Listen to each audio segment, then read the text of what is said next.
नमस्कार, आप देख रहे हैं एक्सप्रेस 100। मैं हूं आशा गुलाटी गुंबर और एक्सप्रेस 100 के जरिए हम लेकर आते हैं देश, दुनिया, खेल, राजनीति और व्यापार जगत की सभी बड़ी खबरों को एक्सप्रेस यानी फटाफट अंदाज में। तो आइए देखते हैं खबरों को तेज रफ्तार के साथ। देश भर में आज विभाजन विभीषिका स्मृति दिवस मनाया जा रहा है। ये दिन 1947 में भारत के विभाजन के दौरान अपनी जान गंवाने वाले लोगों और विस्थापन का दर्द झेलने वाले लाखों नागरिकों के संघर्ष और बलिदान की याद में मनाया जाता है। उपराष्ट्रपति सीपी राधाकृष्णन नई दिल्ली में विभाजन विभीषिका स्मृति दिवस के मौके पर आयोजित राष्ट्रीय सेमिनार में मुख्य अतिथि के तौर पर होंगे शामिल। प्रधानमंत्री ने विभाजन विभीषिका दिवस पर उन सभी देशवासियों को किया नमन जिन्होंने उस विभत्स दौर से निकलकर देश की प्रगति में अमूल्य योगदान दिया। प्रधानमंत्री ने कहा कि उन लोगों ने अपने साहस और सामर्थ्य से दिखाया कि कैसे विपरीत परिस्थितियों में भी संकल्पों को सिद्ध किया जाता है। गृहमंत्री अमित शाह ने विभाजन विभीषिका स्मृति दिवस पर सभी जान गंवाने वालों को नमन किया और कहा कि 14 अगस्त 1947 का दिन इतिहास के क्रूरतम अध्याय का साक्षी। देश के बंटवारे का ये दंश जो कांग्रेस की देन है, उसे इतिहास कभी भूल नहीं पाएगा। राष्ट्रपति द्रौपदी मुर्मू 80वें स्वतंत्रता दिवस की पूर्व संध्या पर आज राष्ट्र को करेंगी संबोधित। ये संबोधन दूरदर्शन के सभी चैनल्स पर पहले हिंदी और उसके बाद अंग्रेजी में किया जाएगा प्रसारण। केंद्रीय मंत्री अर्जुन राम मेघवाल ने स्वतंत्रता दिवस 2026 से पहले हर घर तिरंगा अभियान के तहत कानूनी मामलों के विभाग द्वारा आयोजित साइकिल रैली में लिया हिस्सा। केंद्रीय मंत्री अर्जुन राम मेघवाल ने कहा, ध्वज के बीच में अशोक चक्र की 24 तीलियां हमें 24 गुणों की याद दिलाती हैं। जम्मू कश्मीर के पुंछ में स्कूली छात्रों ने स्वतंत्रता दिवस 2026 से पहले नियंत्रण रेखा के पास हर घर तिरंगा अभियान के तहत तिरंगा यात्रा निकाली।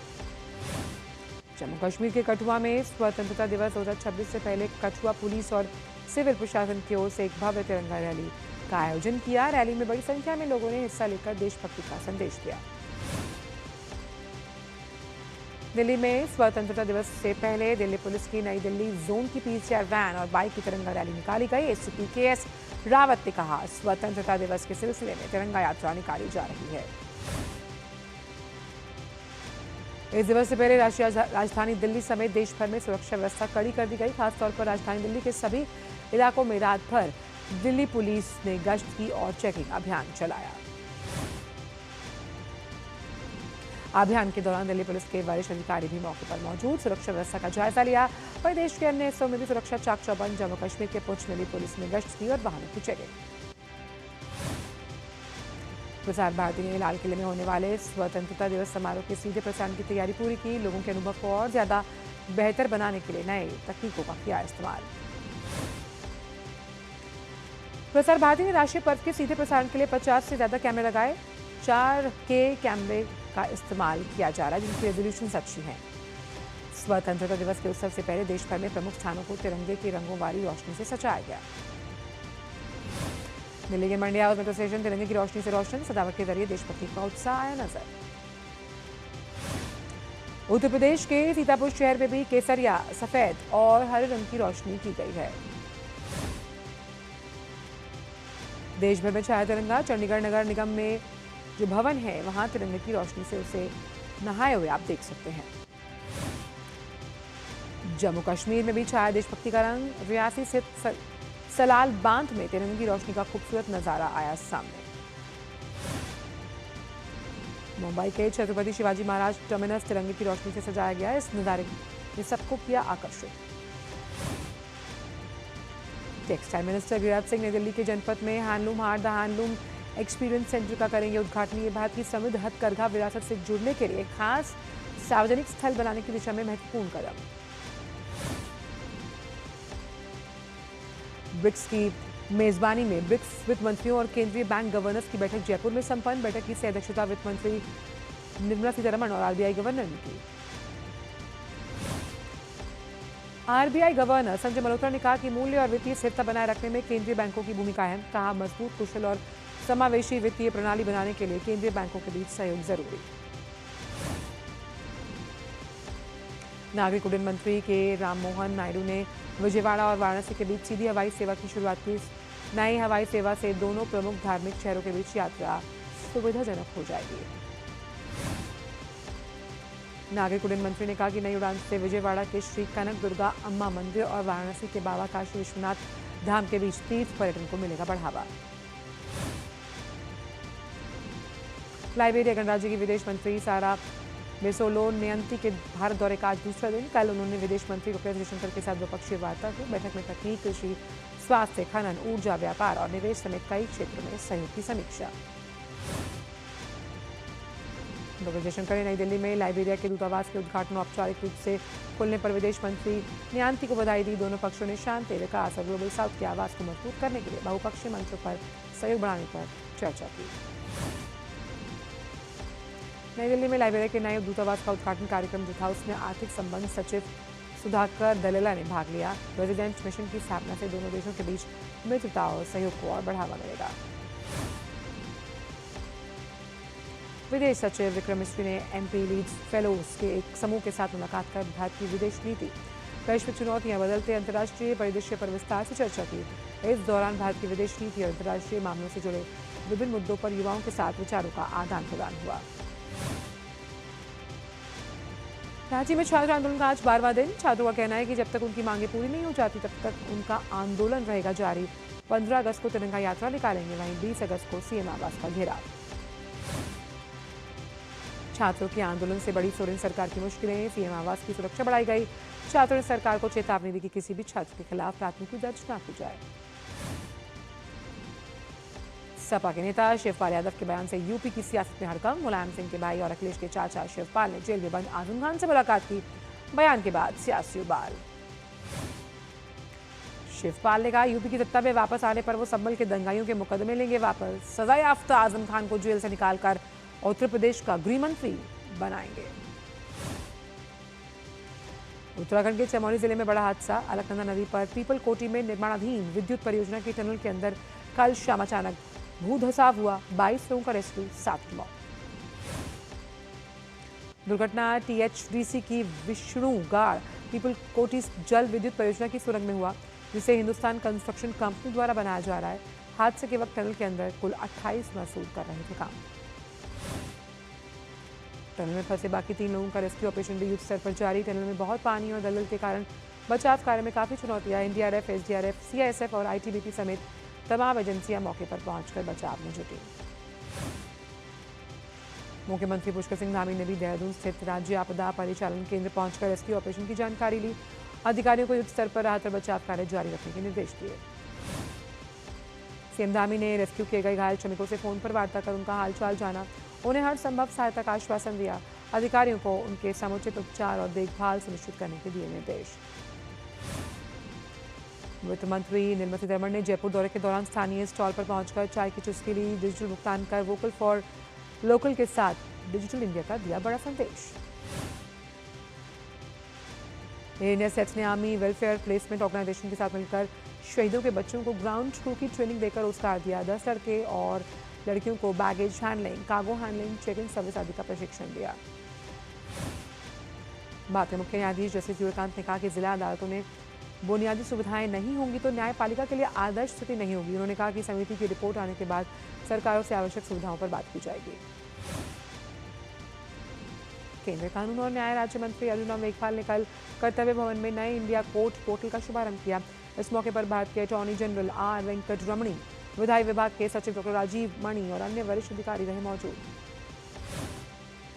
केंद्रीय रेल मंत्री अश्विनी वैष्णव ने केंद्रीय मंत्री किरेन रिजिजू और डॉक्टर मनसुख मांडविया को रेलवे के वॉर रूम की कार्यप्रणाली से कराया अवगत। इस दौरान मंत्रियों ने लाइव स्टेशन फीड, एआई आधारित सिस्टम और ट्रेन मूवमेंट डेटा के जरिए रेलवे परिचालन की निगरानी की व्यवस्था को करीब से देखा। महाराष्ट्र के नासिक में आज सुबह 5:30 बजे के आसपास भूकंप आया। रिक्टर पैमाने पर इसकी तीव्रता 3.4 मापी गई। मौसम विभाग ने 16 तारीख तक जम्मू कश्मीर, लद्दाख, कोंकण, गोवा, मध्य महाराष्ट्र, उप हिमालय, पश्चिम बंगाल, सिक्किम, तमिलनाडु और पुडुचेरी में भारी वर्षा का अनुमान व्यक्त किया। दिल्ली, हरियाणा, चंडीगढ़, राजस्थान, उत्तर प्रदेश में मूसलाधार बारिश की आशंका। अंडमान और निकोबार द्वीप समूह, आंध्र प्रदेश, कर्नाटक, विदर्भ और केरल में गरज के साथ बारिश की संभावना। अगले 2 से 3 दिन के लिए अनुमान। लक्षद्वीप, मध्य प्रदेश, तेलंगाना, बिहार, गुजरात, उत्तराखंड और पूर्वोत्तर क्षेत्र में भी गरजेंगे बादल। मौसम विभाग ने बारिश की भी जताई आशंका। ओडिशा में कम दबाव वाले सिस्टम की वजह से लगातार बारिश ने कई उत्तरी जिलों में बाढ़ की स्थिति को और गंभीर बताया। सिमलीपाल के ऊपरी जलग्रहण क्षेत्रों में बूढ़ा बलंगा नदी का जलस्तर तेजी से बढ़ा, जिससे मयूरभंज में घर डूबे, एक पुल बहा। क्यूंझर में पाटना अनंतपुर में बैतारणी नदी खतरे के निशान के ऊपर बह रही है। अगले 24 घंटे के दौरान इस डिप्रेशन के उत्तर पश्चिम की ओर गंगा के मैदानी इलाकों वाले पश्चिम बंगाल और झारखंड से होकर गुजरने की संभावना। वक्त ब्रेक का, आप देखते रहिए न्यूज़।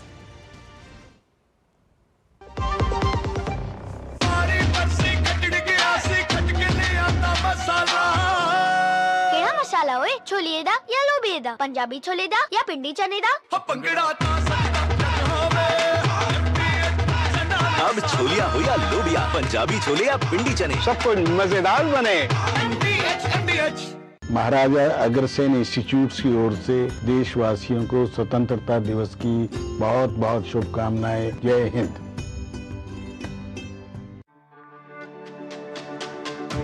मेरी पसंद, मेरी पसंद, मेरी पसंद, मेरी पसंद,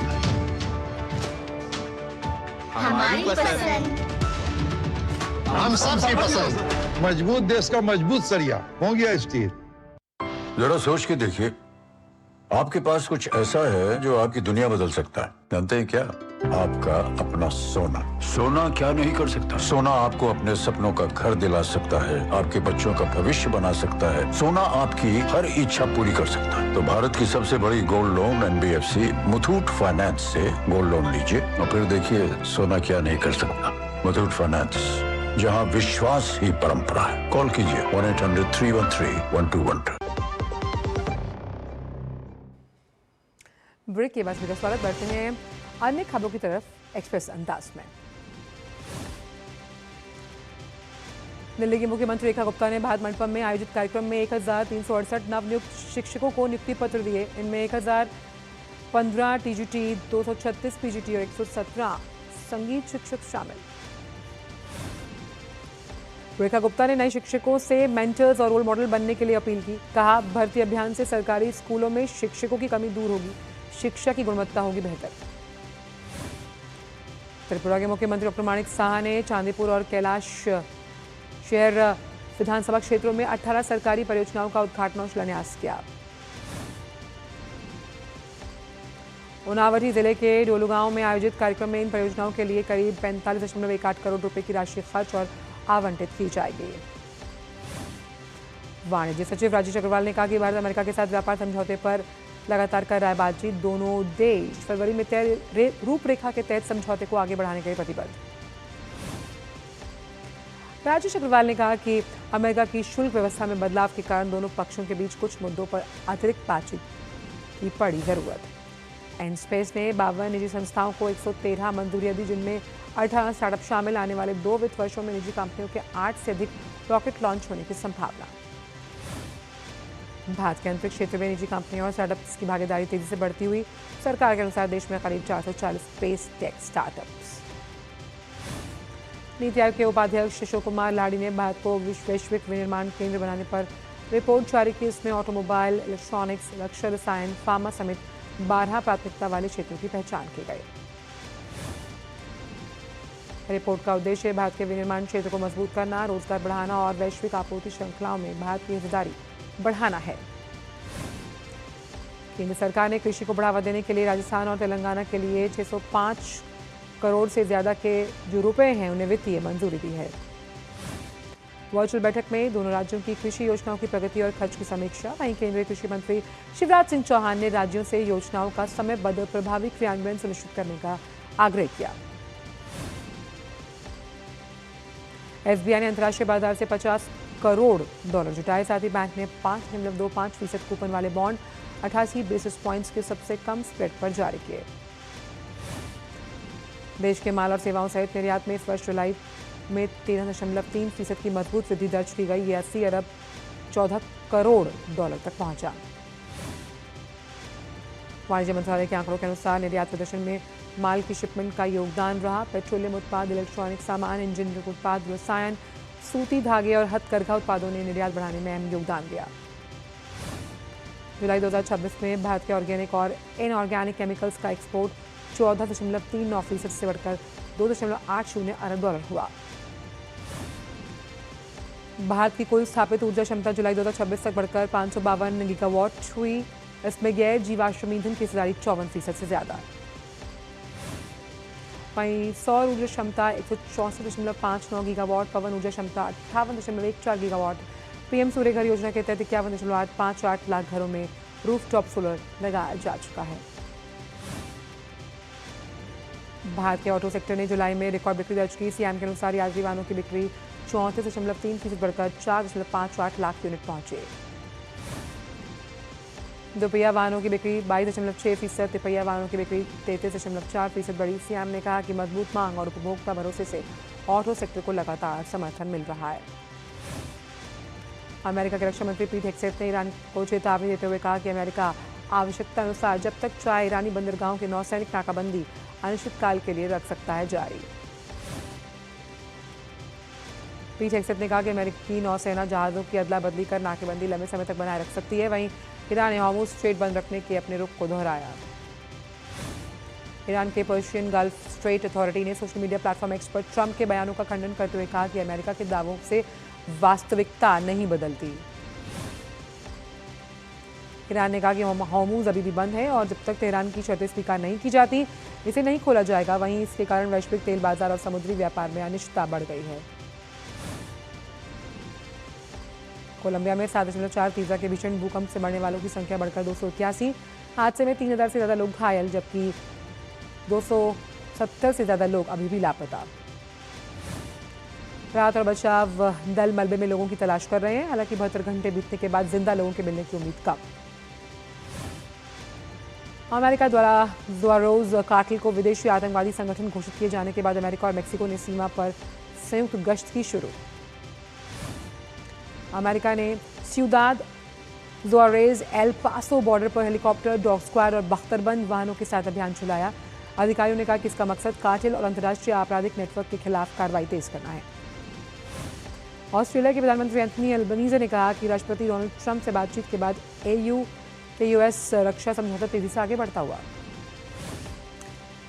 एंथनी अल्बनीज़े ने ट्रंप से ऑस्ट्रेलिया को 12.5% अमेरिकी टैरिफ से पूरी छूट देने का आग्रह किया। दोनों नेताओं ने ईरान और क्षेत्रीय रक्षा सहयोग समेत कई मुद्दों पर चर्चा की। बोलिविया और ब्राजील ने संगठित अपराध के खिलाफ संयुक्त सीमा सुरक्षा अभियान शुरू किया। राष्ट्रपति रोड्रिगो पाज ने सुरक्षित सीमा योजना की शुरुआत की। योजना के तहत दोनों देशों की पुलिस ड्रग तस्करी और स्मगलिंग रोकने के लिए खुफिया जानकारी साझा करेगी। सीमा नियंत्रण में मिलकर करेंगे काम। उत्तर कोरिया ने अमेरिका और दक्षिण कोरिया के संयुक्त सैन्य अभ्यास की निंदा की। सरकारी मीडिया KCNA के मुताबिक प्योंगयांग ने इस पिछले साल के मुकाबले ज्यादा उकसावे वाला बताया। उत्तरी कोरिया ने अमेरिका, जापान, दक्षिण कोरिया के बढ़ते सैन्य सहयोग पर भी चिंता जताई। अपने परमाणु रोकथाम क्षमता को और मजबूत करने की चेतावनी दी। पूर्वी जापान में भारी बारिश से 2 लोगों की मौत, हजारों यात्री फंसे। चिबा शहर में 24 घंटे में 368 मिलीमीटर बारिश दर्ज की गई। रिकॉर्ड बारिश के बाद ट्रेनें रद्द, हाईवे बंद।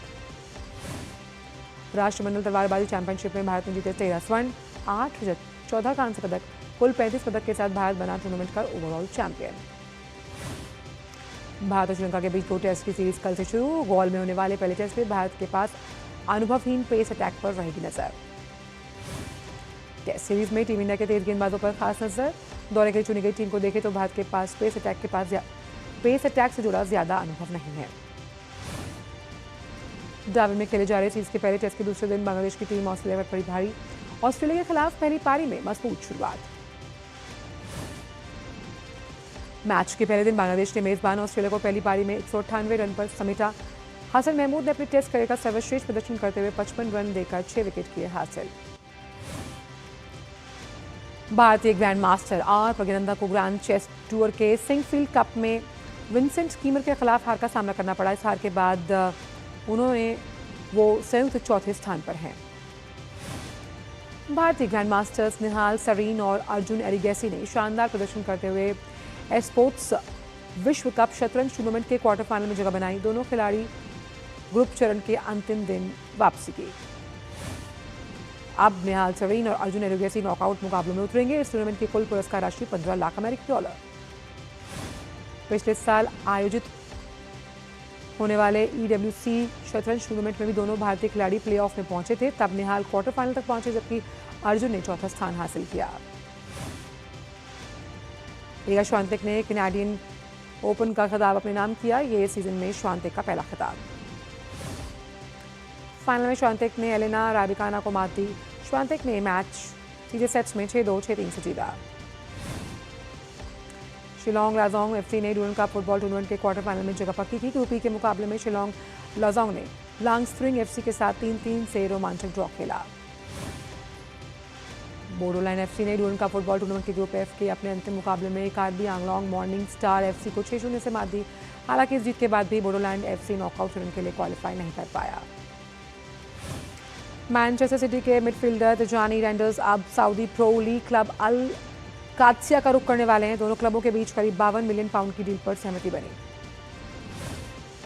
और मैनचेस्टर सिटी नए सीजन की शुरुआत से पहले अभ्यास करती नजर आई एंड नए बॉस एंजो मारेस्का की अगुवाई में टीम रविवार को वेम्बली में कम्युनिटी शील्ड में आर्सेनल से भिड़ने वाली है। एक्सप्रेस 100 में इतना ही। नीचे अनुमति। नमस्कार।